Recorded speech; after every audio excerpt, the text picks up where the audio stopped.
wabarakatuh. Nah teman-teman, kali ini saya akan kembali lagi ya membahas mengenai konten yang berkaitan dengan Indonesia versus Thailand. Nah di sini kita akan membahas mengenai salah satu pilihan Sintayong ya. Mungkin kita bisa sama-sama membahas nantinya bagaimana keempat pemain ini apakah akan diturunkan menjadi starter ataukah nanti akan ada yang disimpan. Nah kita tahu ya teman-teman, ada sosok Edo Febriansyah, kemudian Asnawi Mangku Alam, kemudian Pratama Arhan dan juga Yaakob Sayuri. Nah keempat pemain ini perlu ya untuk kita bahas, karena mungkin Sintayong nanti akan melihat statistik dari keempat pemain ini.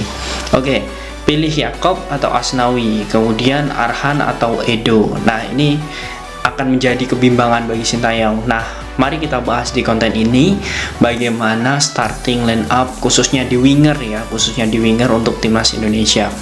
Oke, laga lawan Thailand adalah laga yang menjadi penentu ya apakah Indonesia nanti bisa menjadi juara grup ataupun runner up, karena Indonesia akan menyisakan dua pertandingan yakni melawan Thailand dan juga Filipina. Jika menang lawan Thailand, artinya Indonesia memiliki kesempatan untuk menjadi juara grup jika bisa mengalahkan Filipina. Nah, oke, statistik AFF kali ini kita akan membahasnya ya teman-teman ya. Yang pertama yakni Asnawi Mangku Alam Bahar. Nah pemain ini memang menjadi langganan timnas ya, bahkan di 2020 kemarin, Piala AFF 2020 kemarin, Asnawi ini juga menjadi pemain bintang ya, salah satu pemain bintang Indonesia. Namun di Piala AFF kali ini ya, selama 2 kali tampil ya, Asnawi pernah tampil melawan Kamboja kemarin, kemudian menjadi kapten dan menjadi starter juga saat menghadapi Brunei Darussalam. Nah ini menjadi hal bagus ya bagi Asnawi. Dia sudah mencetak 2 assist dalam 2 kali penampilannya. Nah namun ketika kita berbicara Asnawi ini memiliki beberapa kali kesalahan ya dalam mengumpan, baik saat melawan Kamboja maupun saat melawan Brunei Darussalam. Nah itu sangat terlihat jelas ya ketika Asnawi salah mengumpan. Nah ini yang menjadi tolak ukur bagaimana nantinya Sintayong memang harus merotasi pemain, dan ternyata benar ketika melawan Brunei Darussalam Asnawi harus ditarik keluar dan digantikan oleh Yaakob Sayuri. Nah ini untuk Asnawi ya. Jadi antara 2020 kemarin dengan saat ini di laga keduanya ya, itu belum memiliki kepuasan tersendiri bagi Sintayong. Nah oke, kemudian yang selanjutnya yakni Pratama Arhan. Nah kita tahu ya Pratama Arhan itu melambung namanya ketika dirinya mampu berkontribusi penuh di Piala AFF kemarin di tahun 2020 kemarin. Namun ketika dipanggil kembali oleh Sintayong, ternyata perbedaan Arhan itu sangat jelas ya. Di 2 laga terakhirnya bersama timnas saat melawan Brunei dan juga Kamboja kemarin, Pratama Arhan juga tidak memiliki kontribusi yang penuh terhadap timnas Indonesia. Oke, saat melawan Brunei, Pratama Arhan memang disimpan.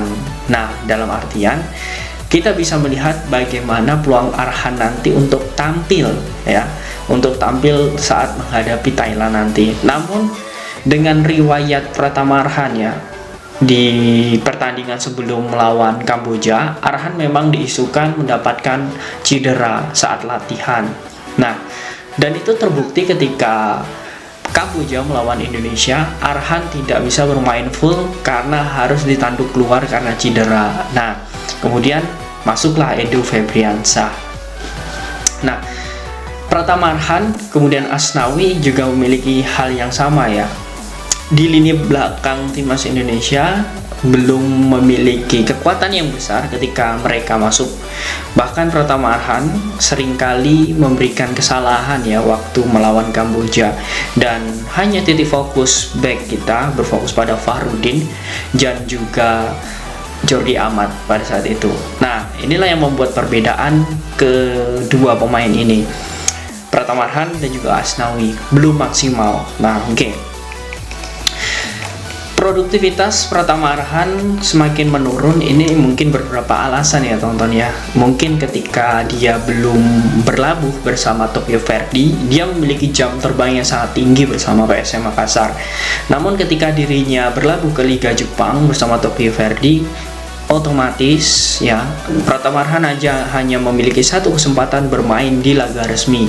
Sisanya Arhan aja hanya mengikuti pertandingan-pertandingan di saat latihan Tokyo Verdy. Nah ini ya mungkin membuat Pratama Arhan memang sedikit berbeda dari pertandingan sebelumnya. Namun untuk lemparan jauh Arhan itu tetap konsisten.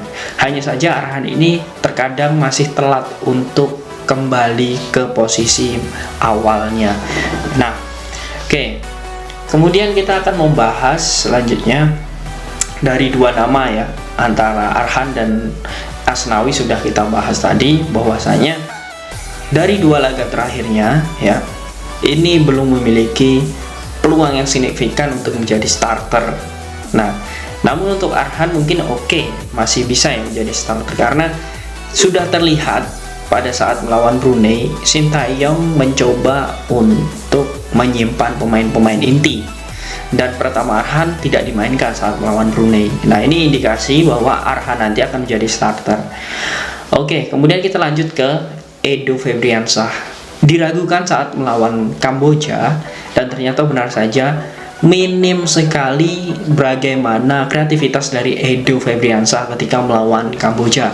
Itu terlihat jelas ketika Spasojevic marah-marah dengan umpan yang sangat deras, dan bahkan Spasojevic langsung menendang poster ya di pinggir lapangan. Itu yang membuat Spaso dan juga pelatih Sintayong kecewa.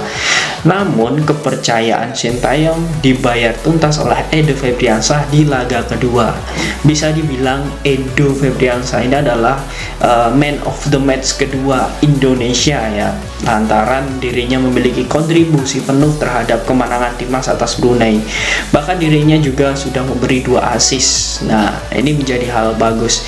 Nah dengan kekonsistenan Edo Febriansyah ini diharapkan nanti di laga melawan Thailand ya, Edo mampu mempertahankan kekonsistenannya saat menghadapi Brunei. Nah inilah mungkin nanti ketika Pratama Arhan belum siap untuk dimainkan karena memiliki cedera tadi ya, sesuai ketika di pertandingan pertama masih cedera. Nah diharapkan Edo ini mampu. Nah inilah yang diharapkan Sintayong. Nah kemudian selanjutnya Edo diharapkan mampu untuk jadi starting. Nah ini yang menjadi hal bagus. Kemudian ada nama Yakob Sayuri. Yakob Sayuri baru pertama kali dipanggil ya untuk AFF Senior itu tahun ini. Sebelumnya tidak ada, namun dengan performa yang bagus di klub bersama PSM Makassar, Yakob mampu membuktikannya. Saat menghadapi Curaçao, Asnawi cedera, dan ternyata Yakob mampu tampil impresif saat menghadapi Curaçao 2 laga. Pertama dan kedua sama-sama bagus. Kemudian saat melawan Kamboja kemarin, Yakob Sayuri juga menggantikan Pratama Arhan, dan ternyata benar saja Sintayong juga mempercayai Yakob, dan Yakob langsung membayar tuntas kepercayaan itu dengan tampil maksimal tanpa ada kesalahan dalam menguasai bola, tanpa salah mengumpan, dan ternyata benar saja Yakob menjadi idola baru bagi timnas Indonesia. Di laga kedua, Yakob Sayuri harus bermain menggantikan sosok ya yang kita ketahui juga yakni Asnawi. Nah, jadi dalam pergantian ini pula ya, kita bisa melihat bahwa kemampuan dari Yakob ini memiliki impresivitas yang tinggi ya, dan terbukti saja dia mencetak 2 assist dan juga 1 gol saat melawan Brunei Darussalam. Nah ini akan menjadi kebingungan bagi Sintayong karena di winger timnas Indonesia saat ini memiliki bakat-bakat hebat. Nah kalau analisis dari saya, dari beberapa pemain ini semuanya memiliki kesempatan untuk tampil maksimal. Namun kelihatannya Yakob Sayuri akan menjadi starter ya, kemudian Asnawi. Nah kemudian nanti Edo bisa tukar dengan Yakob Sayuri atau Asnawi, kemudian nanti barulah masuk seorang Pratama Arhan, karena kita ketahui Pratama Arhan ini memiliki riwayat cedera. Nah Semuanya memiliki peluang bagus untuk dimainkan karena semakin kuat. Ditambah lagi mungkin nanti jika di Piala Asia Indonesia akan kedatangan pemain-pemain seperti Shane Patinama, kemudian Sandy Walsh. Nah, ini akan bagus bagi timnas Indonesia. Nah, menurut kalian dari analisis tadi, penjabaran tadi, siapa yang kira-kira cocok menjadi starter untuk timnas Indonesia melawan Thailand? Oke, nanti silahkan kalian tulis di kolom komentar.